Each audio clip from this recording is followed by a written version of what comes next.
Hey, what's up, people? Fizz out here, and continuing my series, File 13, in which I discuss cult, sleaze, exploitation, movies so bad that they're good. Today I want to talk to you guys about a movie that not only defies the laws of nature, but defies the laws of gravity and the laws of just common sense, and that is the film Jaws: The Revenge, the fourth film in the Jaws series, and the last film to date in the series.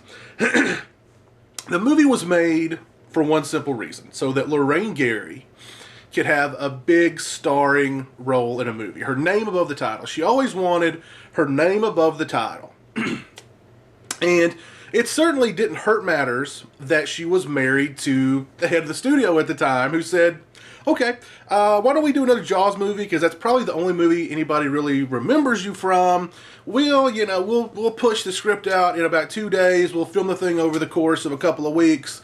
And happy birthday, happy anniversary, whatever. Here's your big starring role in a movie. And if you guys recall, there's a sequence in Jaws 2 where this huge orca has washed ashore and it's been torn to ribbons. And Chief Brody is investigating the orca with this marine biologist. And he asks the marine biologist, can a shark somehow, can a dying shark signal other sharks in the area that they're dying and, come to this area? That's sort of the gist of that conversation. And the marine biologist goes, sharks don't take things personally. Wrong. According to Jaws: The Revenge, sharks take things incredibly personally. Sharks are the most vengeful creatures on the planet because Jaws: The Revenge finds the Brody family singled out by this huge great white shark to eradicate the Brody family. The opening sequence finds Sean Brody, who's followed in his dad's footsteps. He's a police officer in Amity. He goes out onto the water to investigate a log that's got caught up in this buoy out on the water. He goes out to investigate it, and boom, shark attacks him. Shark kills him. Actually, not a bad sequence because they sort of intercut, Sean being attacked by the shark with, while, on land in Amity, the kids are singing Christmas carols. So not a bad sequence. But Lorraine Gary's character, she recognizes, okay, the shark is back. The shark's already killed Chief Brody because he's died somewhere between part 2 and this one. He's had a heart attack. He's died. The shark has just haunted his every waking hour to the point where his heart just couldn't handle it anymore. He had a heart attack. So basically the shark killed Chief Brody by giving him a heart attack. And now the shark is back because it's just eaten her young son, Sean. So she decides, I've got to just get away. I've got to leave. I've got to get out of here. I'm going to go with my other son, go stay with him, who lives in the Bahamas, who's a marine biologist himself.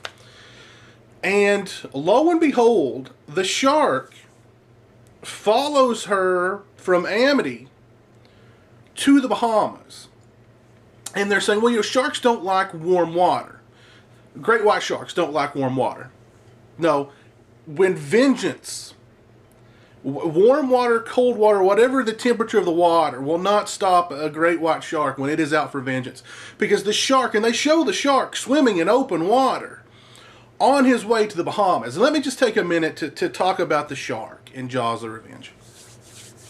It looks like the production designer or whoever, like they just went to like Lowe's or something and they bought some like tarpaulin material to create this shark. The shark looks hideous. The shark, like, it's swimming cockeyed in the water. Its mouth is wide open the whole time. It doesn't really swim like a shark. It just sort of undulates like this. It looks like it's completely drunk. It looks like a huge, drunk, hideous looking shark. Just sort of around the water. There's sequences in the film where you can see the mechanical you can see the mechanical device that's attached to the shark's belly propelling it through the water clearly. And you can clearly see the mechanism. And they just don't seem to care. Because, I mean, it's not like, it's right out there. They don't care that you can see the mechanism that's dragging the shark through the water attached to the thing. So anyway, Mrs. Brody gets to the Bahamas. The shark shows up. She starts wreaking havoc. The shark starts wreaking havoc. And eventually it all ends in just this mind-bogglingly sequence. This showdown in which the shark roars like a lion. It's got some sort of almost prehistoric Tyrannosaurus-like roar. Sharks don't roar. Sharks don't have vocal cords.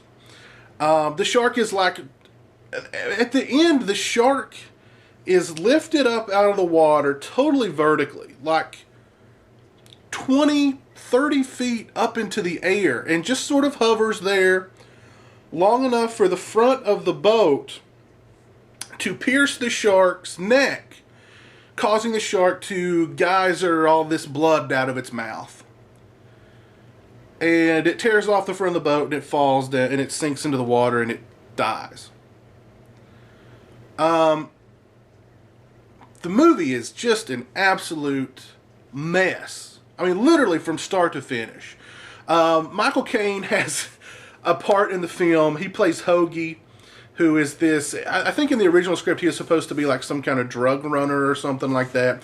Basically his job in the movie is he flies people around the Bahamas in his plane. He made the movie just basically for the payday. He's admitted that he only did the film for the paycheck. He's said, and I'm paraphrasing here, I haven't seen the movie, but I've seen the house that the movie bought, and the house is awesome. He was actually making the film. He was nominated for an Oscar, actually won the Oscar, but on Oscar night he was shooting this film, so he could not pick up his Oscar because he was making Jaws of Revenge. There's a sequence where the shark has attacked his boat, his plane, and he's swimming over to Lorraine Gary's boat. He climbs up on the boat. His hair is just a little bit wet. His clothes are bone dry.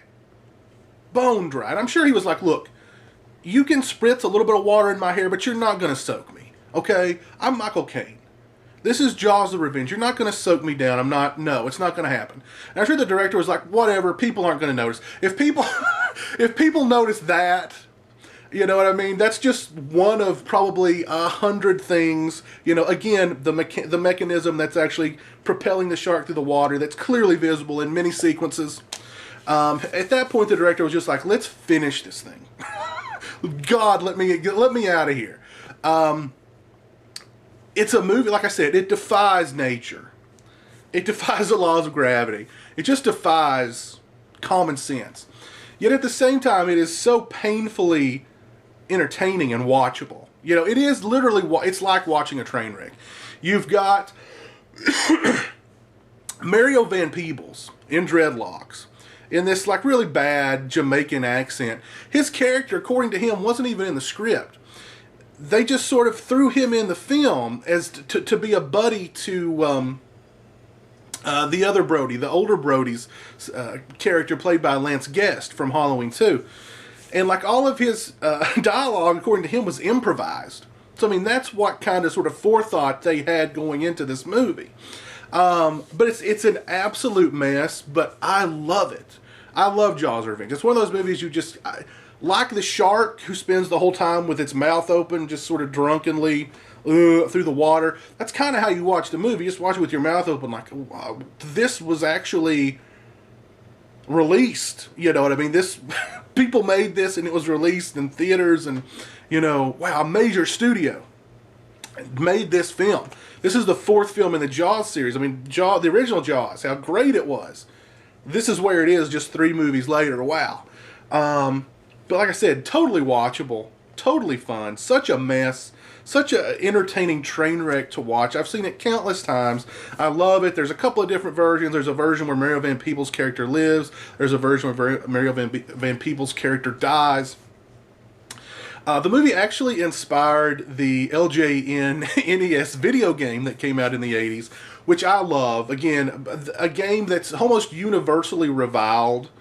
I love it. I love the Jaws game for the NES, and it's pretty much inspired by the film, because at the end of it, to kill Jaws, you've got to drive the front of your boat into his neck.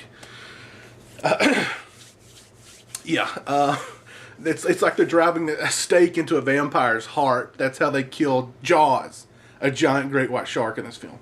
But anyway, I mean, Jaws: The Revenge, I love it. I've seen it countless times. It's just one of those movies, man, oh my God, just a mess. Just a mess. But an entertaining, fun mess. Let me know what you guys think of Jaws: The Revenge in the comments section below. And until next time, take it easy. Peace.